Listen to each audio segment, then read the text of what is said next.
प्राचीन काळात एका शिकाऱ्याची गोष्ट आहे। तो जंगलात पक्षी मारून त्यावर आपला उदरनिर्वाह करायचा। एकदा तो शिकार करण्यासाठी जंगलात गेला, पण त्याला काहीही मिळाले नाही। संध्याकाळ होताच तो एका झाडावर चढून बसला आणि त्याने तेथे रात्र घालवण्याचा निर्णय घेतला। योगायोगाने ते झाड बेलाचे होते आणि त्याच्या खाली शिवलिंग होते। रात्रभर झाडावर बसताना तो बेचैन झाला आणि तोडलेल्या बेलपत्राची पाने खाली टाकू लागला। तसंच त्याच्या हातातील पाण्याच्या थेंबांमुळे शिवलिंग अभिषेक होत होते।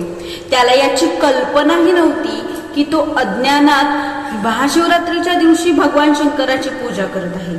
सकाळी त्याने जंगलातून बाहेर पडण्याचा विचार केला तेव्हा त्याला एक दिव्य आवाज ऐकू आला।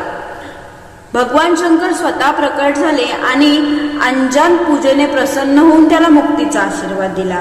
त्या शिकाऱ्याचे आयुष्यच बदलले आणि तो शिवभक्त बनला। ही कथा आपल्याला शिकवते की भगवंताच्या भक्तीमध्ये भावना महत्वाची असते। महाशिवरात्र हा दिवस आपल्या दोषाचे प्रायश्चित्त घेण्याचा आहे आणि भक्तिभावाने भगवान शंकराची पूजा करण्याचा आहे।